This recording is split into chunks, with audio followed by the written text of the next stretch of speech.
Hey everyone, how's it going? I am iamxeracon and I am back once again with another Was It Good video.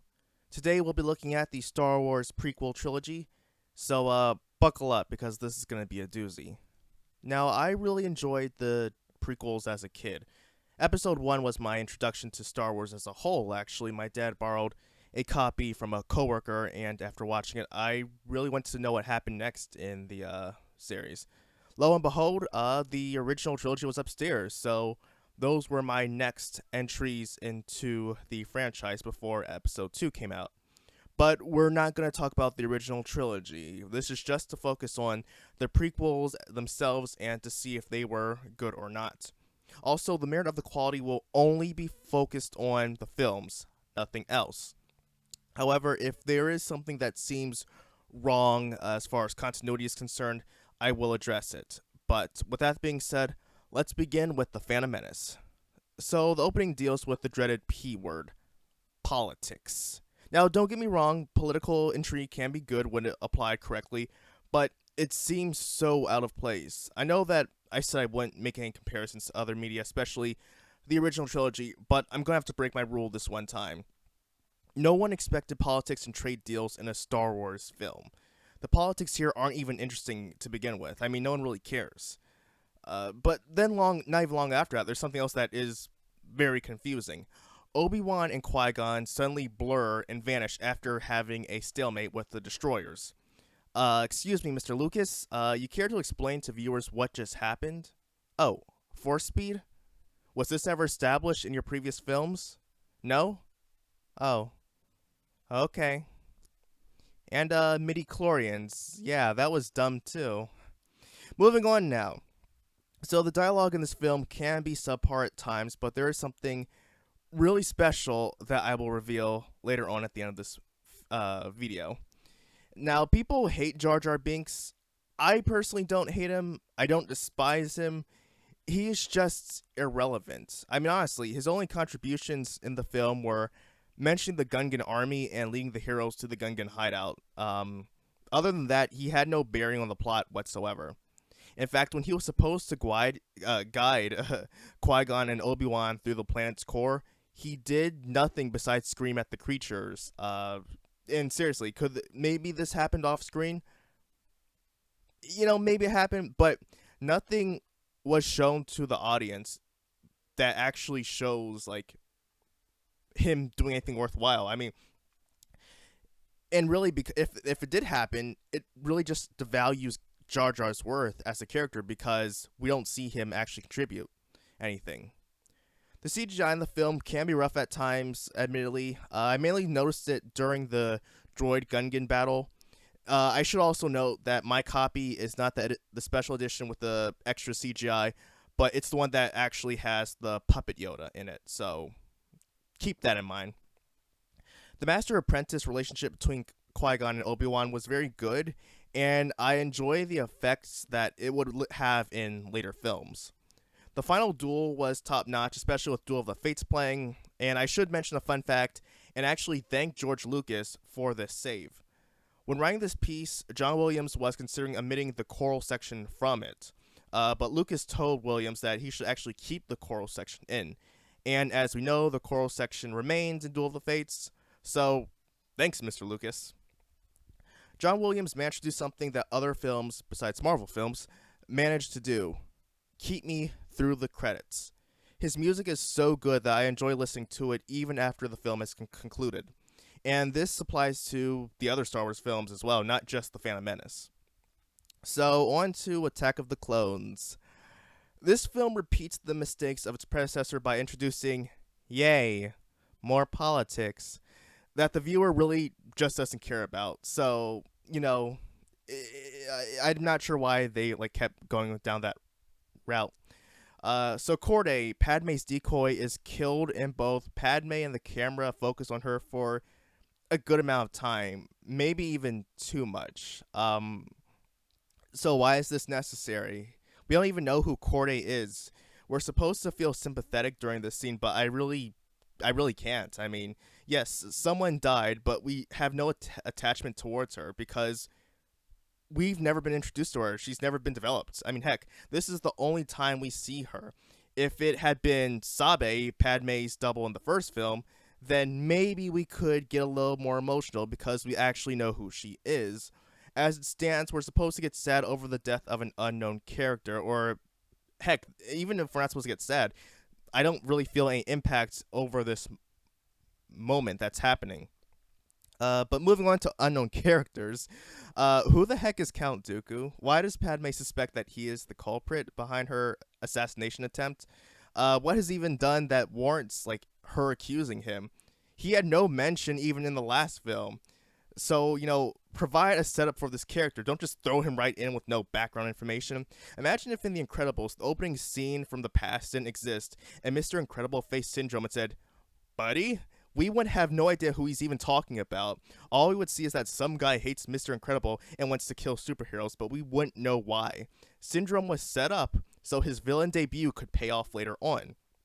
As far as we know, Count Dooku was, just sitting at home, reading his hollow newspaper, and, maybe walking his, I don't know what type of dog they have out there, but, he's probably just, like, sitting at home, probably just drinking some coffee, and then it's just a coincidence that, boom, assassination attempt. The CGI Yoda isn't quite refined, but it does get the job done, especially for the duel at the end. Although, to be honest, it's really only the first scene that he seemed kind of iffy, so that might just be the only thing that I've noticed. Hayden Christensen and Ewan McGregor's chemistry was pretty good overall, although the dialogue was iffy at times, but to be honest, the dialogue in the film is iffy as well. Well, to be honest, the trilogy as well. So yeah. But I could see their relationship not only as teacher and student, but also as pseudo brothers. Also, remember what I said about Obi-Wan and Qui-Gon's relationship? While the situations are different, they do bear some similarities. The apprentice feels that they are ready to take the next step in the path of a Jedi, while the master believes that they still need more time to develop and refine their skills and just how they, their place, you could say. And also their thought process is contrast. I mean, in the Phantom Menace, Obi-Wan sent something elsewhere at the beginning, but Qui-Gon told him to keep his concentration on the present situation. And then by the way, what was it that he exactly sensed? We never got closure for that in the first movie at all. But back to Attack of the Clones, Anakin wanted to trap the assassin while Obi-Wan objected to using Padme as bait. Granted, that was Padme's idea. Also, while Qui-Gon wasn't much of a showman, Obi-Wan tried to flex on Anakin and said that his Force capabilities were much better. While he was trying to get Anakin to learn his place as the student, he was being a bit arrogant himself, which, again, wasn't like how Qui-Gon would handle the situation. A little thing I caught when Jango was handing over the Kohuns, yeah, I actually had to look that up, what they were called. I just thought of them as like space centipedes. But anyway, when he handed them to Zam, he told her to be careful because they were poisonous. What he should have said was that they were venomous, since venom comes from bites and stings, while poison comes from ingestion. I know, a very small portion of people would catch that or care, but I just thought it was something that should be stated. I really enjoyed the art direction for Coruscant during the chase scene. While the CGI is dated, I still enjoyed it and thought that the planet had believability. By the way, why does Zam wear a veil? She's a Claudite and can change her appearance, yet she still hides her face for some reason. And the tension in the bar scene actually was pretty good. I'm no film student, but I like the close-ups on the three characters as an attempted murder was about to be committed. And you don't know who was being targeted until the last few moments of the scene. And then I guess one last thing I should say about Zam is, what did she exactly say during her last few moments? I still can't understand what she was trying to say. I rewound my tape like 5 times, and I still couldn't understand what was being said after she was hit with the poison darts. So roughly around this point, we reach the first of Anakin's little rants. I'm just going to address it now and get it over with. I didn't like them. You probably didn't like them either. That's probably one thing that, there's probably one actual rant that we like for a certain line, but in general, Anakin was whining to like everyone's dismay. Another point I want to address with Anakin. Why was his lust going from 0 to 50 in minutes? I mean, seriously, from the moment he sees Padme, he gets all obsessed over her. I mean, dude, this is the first time you've seen her in years. And the kiss that he and Padme had was so forced. I mean, what warranted them to kiss at that moment? Maybe he had a reason, but what was hers? She did nothing previously to indicate that she was in love with him. And I almost actually wrote off the entire relationship that they had as being horribly written with no proper development, but I changed my mind later on. They actually do manage to form something of a relationship on Naboo, and it does feel organic. It really makes me wonder why they actually kissed first and developed their relationship later. If they had kissed at the field, that would have made more sense and would feel more natural. Also, while I understand why Anakin couldn't marry Padme since he's a Jedi and they can't do that stuff, but there was that one exception though. But I said I can't go into like non-film stuff, but while why did she insinuate that she couldn't marry him? She said that it has to do with her being a senator, but what does that exactly mean? Sure, the scandal of her marrying a Jedi would damage her career and her reputation, but it really actually sounded like she was saying that senators can't get married. So I'm not sure why she made that statement exactly. More politics are discussed on Naboo, which didn't interest me at all. But there was some foreshadowing that was pretty clever in hindsight, and I'll discuss this later on. The Camino investigation was interesting, though. While the planet itself isn't awe-inspiring, Obi-Wan acting as a detective and like doing all types of like investigations to figure out who was behind the assassination, that was pretty nice. The Dexter scene, it was okay. I mean, really, it just felt like something to help drive the plot forward, but I didn't hate it, I guess. And yeah, I guess I'll say. Uh, the Tatooine scene was nice, and it was a good time to develop Anakin's shift to the dark side. But why did Padme go with Anakin? She would have been just as safe, if not safer, on Naboo, where there weren't cutthroats, Tusken Raiders, and even worse. And why didn't she dress a little bit more inconspicuously? I mean, the cultural interpretation of modest living might be different than, what we consider modest living, but her clothes were screaming, "Please rob us." I mean, Anakin wore a poncho, but she wore a fancy dress with, I mean, seriously, contrast that with her attire in Phantom Menace. Granted, she was dressing as a handmaiden, but still, you do want to disguise yourself somewhat. You don't want people to get attention from you. I would like to point out that C-3PO was stolen, by the way. Lars didn't say that Anakin could have him, and when R2-D2 brought Obi-Wan's message, he went to the ship, and they took off with him.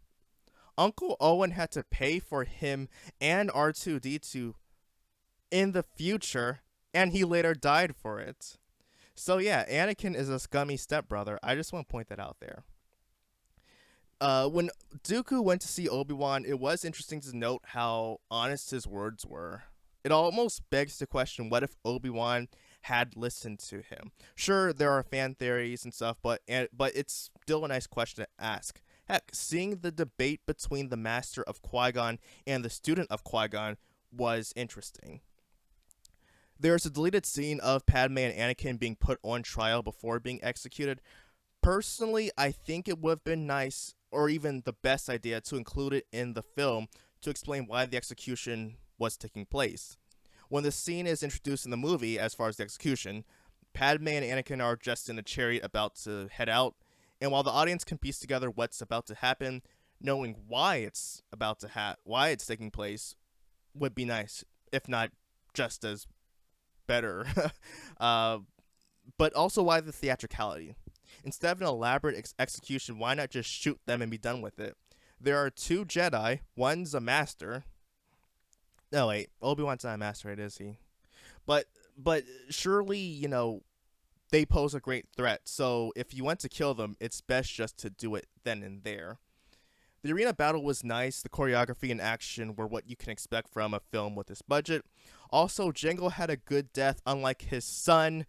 He went out in a blaze of glory, fighting one of the most powerful Jedi instead of falling into a Sarlacc pit because of a blind man. Jango was the better bounty hunter.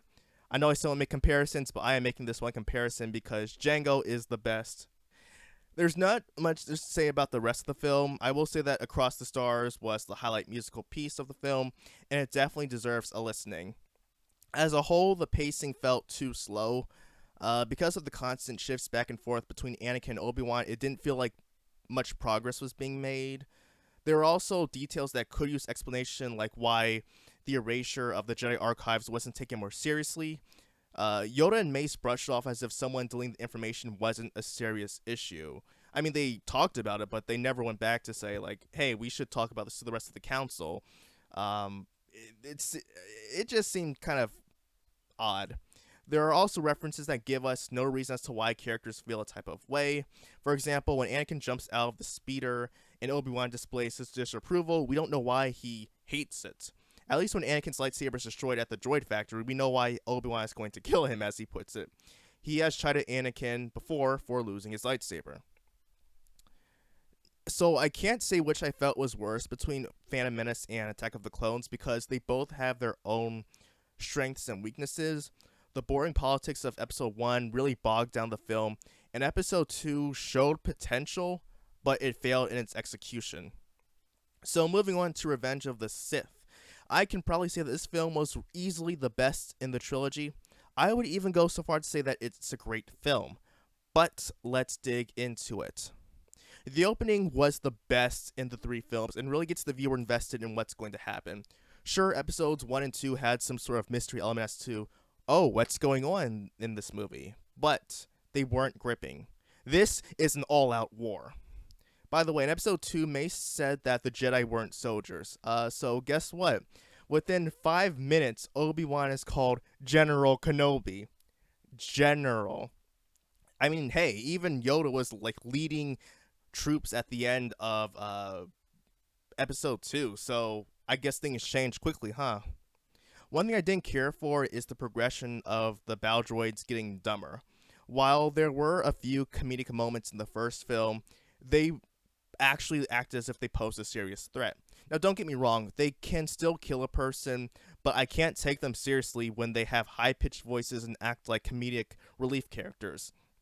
Even the imposing super battle droids from episode 2, which were really cool, by the way, they face the same fates, which is really sad to me. A great benefit from this film is that there's fewer confusing politics. Heck, I would say that the politics in this film are actually interesting. I mean, I want to point out that it's actually, it's not like mind-blowing, but it's actually, interesting, and we don't mind hearing about it.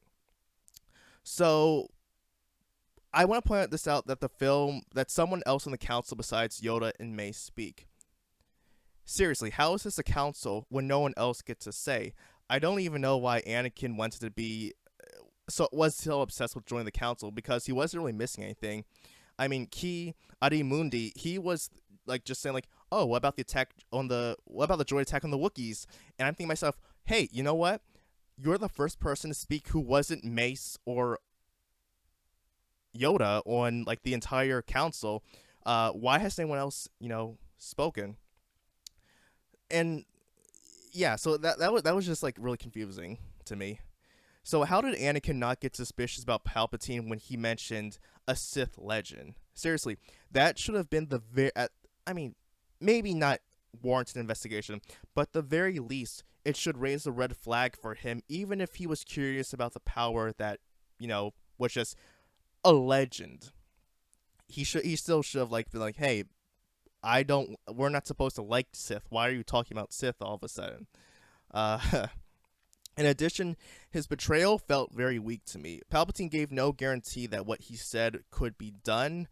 In fact, yeah, it was just a false hope. He gave up Anakin gave up everything he had worked for and betrayed everyone he fought with for a possibility of something that could work to counteract a future that might happen. And how did he even believe Palpatine's lies of being too weak to fight back? He was the one shooting the Force lightning. Not that Mace helped the situation either. I mean, he could have at least been grateful towards Anakin for sharing the information that, hey, Palpatine might be a Sith Lord. He could have said that because of this, once the Chancellor was brought in, if he was indeed the Sith Lord they were looking for, he would be promoted to Master rank. I mean, seriously, give him something. You know, he gave you your greatest enemy that you didn't even know existed, and you were too blind to believe what existed. Remember, how I said that Anakin gave his. Well, remember how I said that Anakin giving his "I don't think the system works" speech was foreshadowing? Well, he certainly applied it. He and Palpatine, made things go the way they wanted. Heck, he even proposed this idea to Padme, saying, "We will rule the universe the way we want to." So, nice foreshadowing there, guys. And it is until this movie that I realized that Bail Organa could have been used more effectively. He could have been fleshed out more.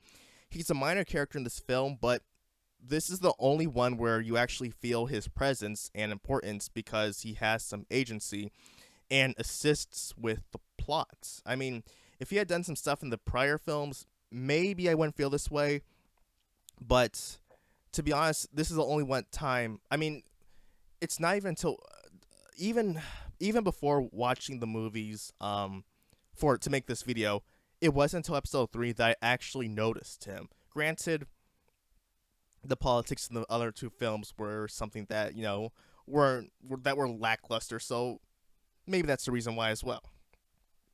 A small continuity error that I caught when Obi-Wan and Yoda were at the Jedi Temple was when Obi-Wan asked Yoda to have him go after the Emperor. But how did he know that Palpatine became the Emperor? He was establishing his empire while the two were attacking the temple. There's no way that he could have known that, or even would have known that. So that's a bit of an oversight there. The duel between Anakin and Obi-Wan was top tier, and Battle of the Heroes was a great theme to accompany it. I had a few gripes with the birth scene. For one, Padme's death was stupid. She's dying because she's, and I quote, "lost the will to live," which makes no sense, especially since she has two children who she seems to love, she seems to care about them, and would give her reason to live, yet she still just conquers out. It also seemed like Lucas was trying to rush the scene because she just immediately knows what she's going to name her children without knowing their gender previously, and it's not like she and Anakin sat down and thought of names. It's like, boom, here's a boy. Oh, you're Luke. Boom, here's a girl. Hey, Leia, how's it going? Okay, peace out. I'm dead. I really liked the ending shot where Owen and Beru were looking out at the setting suns. It's a great tribute to how Luke does this in A New Hope, and Owen even has the same sort of posture as Luke. He's leaning forward, sort of. And although it was a bit odd that Obi-Wan just dropped out of nowhere and gave them a child, how did he know who they were? How did they know who he was? And why would they just accept a random child? I mean, I know that they know that he's their nephew, but it just seems really odd that he knew about them and they knew about him and stuff. Overall, this was a great film. There are some rough spots, but it was a solid finish. Lucas could have finished the trilogy doing a faceplant, but he ran across the finish line. So, was the prequel trilogy good? It really depends. If you're watching it as a casual viewer, you'll probably be able to enjoy Revenge of the Sith. If you like reading Legends or Disney canon, you'll be able to enjoy the films a whole lot more. There are details in the films that won't make sense or could use more context in order for you to enjoy them, but a good movie shouldn't require a companion guide to be good. The writing and characterization should be solid, with the supplementary material nuancing it. For example, at the beginning of episode 3, the Chancellor is kidnapped, but the viewer doesn't know how. The 2003 Clone Wars series had an episode detailing how he was kidnapped. Also, 2003 Grievous is the best version. He is truly a Jedi killer and earned every lightsaber that he has. But I just actually just highly recommend watching that series. I mean, it was very good. I enjoyed it, and I went to watch it again. But there is another way to enjoy the prequels, and it's something that I want to say for the end of the video, and that is the meme material. The prequels have so many lines and moments that are great for memes. Seriously. Just look for prequel memes online. Heck, you could just look for like on Twitter or something like that, and you will see like you'll see for yourself like how perfect they are for memes. I mean, heck, prequel memes is what got me into making memes in the first place. The memes allow you to make fun of the films, but they also allow you to have a way to appreciate them at the same time. I mean, when I was even watching the film and taking notes, I was just looking and I was like, hey, he's going to say the line. And then every time I saw a meme quote, I just put in my notes, memes. Memes. I did this at least like 10 times. I'm not going to lie. But that's going to do it for today. Thank you very much for taking the time to watching this video and making it through to the end. I really did not expect for it to be longer. Expect for it to be this long, but I do appreciate it. Please let me know if you enjoyed the prequel trilogy in the comments below. Follow me on Twitter to get information on the next video, and feel free to subscribe. So until next time, everyone, I am iamxeracon signing out. Have a good one.